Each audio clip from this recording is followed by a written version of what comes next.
नहीं कि अपने चेहरे को चमकाने का काम करें। ये चेहरे के चमकाने का वो लोग करते हैं। तेजस्वी जी गायब नहीं होते हैं। तेजस्वी जी लगातार रहते हैं आंदोलन के साथ, पार्टी के साथ, पार्टी के कार्यक्रमों में हरदम ताक झांक करके ही सत्ता के स्टेपनी बाबू बन करके रहें। हम शराबबंदी के पक्षधर हैं, लेकिन शराबबंदी का पक्षधर इसलिए है कि वो उसको कार्यरूप में लाने का काम। लाइव सिटीज में आपका स्वागत है और मैं हूं हमजा। आज बिहार के नेता प्रतिपक्ष तेजस्वी यादव प्रेस कॉन्फ्रेंस करने वाले हैं। इसी को लेकर राजद दफ्तर में हलचल तेज़ हो गई है। अभी पहुंचे हैं श्याम रजक। हम उनसे बातें करेंगे और जानेंगे क्या मुद्दा है, क्या खास होने वाला है और किस तरह से जिस तरह सत्ता पक्ष उन पर अटैक कर रहा है चुनाव की बातों को लेकर उनकी क्या राय है। तो आइए चलिए बात करते हैं उनसे। तेजस्वी यादव प्रेस कॉन्फ्रेंस करने वाले भी हैं। पिछले बार जब मीटिंग हुई, समीक्षा बैठक हुई थी, उसमें कहा था कि चुनाव हो सकता है अगले साल। उस पर सत्ता पक्ष का जवाब भी आया, मांझी जी का जवाब आया। उन्होंने कहा कांग्रेस कहाँ एक साथ है, इकट्ठी है। देखिए, आज का महत्वपूर्ण विषय असल में दूसरा है।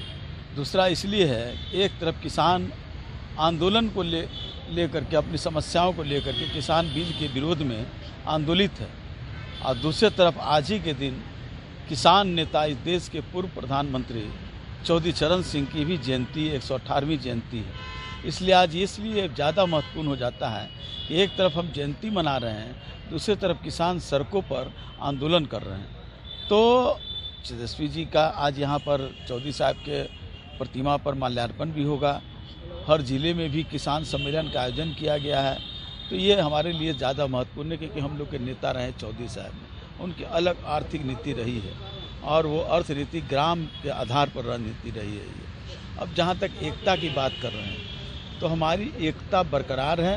उनको परेशान होने की ज़रूरत नहीं है। उनको इसलिए परेशान होने की ज़रूरत नहीं है, पहले अपने गिरवा में झाँकें।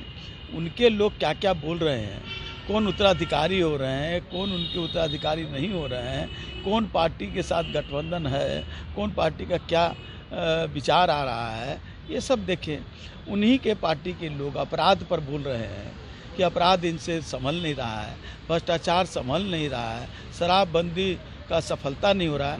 तो उनको अपने गिरवा में झाँक करके अपने यहाँ के लोगों को बैठ करके उसका मूल्यांकन करना चाहिए, उसकी समीक्षा करना चाहिए और उस पर चर्चा करना चाहिए। सवाल ये नहीं है, सवाल है कि हमारी पार्टी हम अपने अनुसार चलाते हैं, हम समीक्षा करते हैं, और इसलिए हमारे लिए उनको भी अपनी समीक्षा करना चाहिए। दूसरे के घरों में ताक झाँक करने की उनकी पुरानी आदत रही है। वो तो कभी भी अपने जीवन काल से कहिए हरदम ताक झाँक करके ही सत्ता के स्टेपनी बाबू बन करके रहें।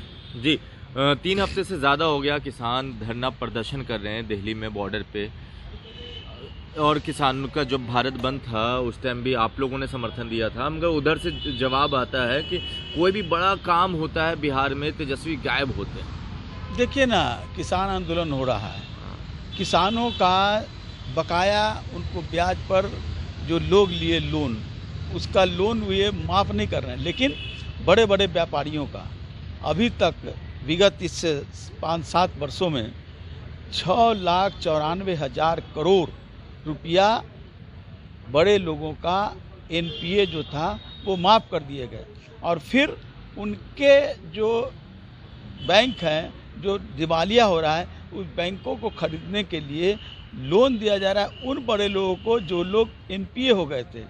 किस तरह की इनकी परिपाटी है। तो ये बात है, तेजस्वी जी गायब नहीं होते हैं। तेजस्वी जी लगातार रहते हैं आंदोलन के साथ, पार्टी के साथ, पार्टी के कार्यक्रमों में। जरूरी नहीं कि अपने चेहरे को चमकाने का काम करें। ये चेहरे के चमकाने का वो लोग करते हैं। शराबबंदी पर 3-3 बार समीक्षा होती है, अपराध पर 3-3 बार समीक्षा होती है, लेकिन केंद्र सरकार ही कह रही है कि बिहार में शराबबंदी के बावजूद 15.5% शराब लोग पी रहे हैं। महाराष्ट्र में शराबबंदी नहीं है, 13.5% शराब पी रहे हैं। हम शराबबंदी के पक्षधर हैं, लेकिन शराबबंदी का पक्षधर इसलिए है कि वो उसको कार्यरूप में लाने का काम। चलिए, यहाँ पर आपने श्याम रजक को सुना। उन्होंने कहा कि तेजस्वी जनता के साथ हैं, उनके साथ हैं, वो चेहरा नहीं चमकाते। सीधा तीखा हमला नीतीश कुमार और उनकी पार्टी पर, और साथ में किसानों की बात की। कहीं आज हमारे नेता भी प्रेस कॉन्फ्रेंस करेंगे। अब देखने वाली बात है क्या होता है प्रेस कॉन्फ्रेंस के बाद, क्या निकल कर बातें आती हैं। आप जुड़े रहे हमारे साथ, आपका बहुत बहुत धन्यवाद।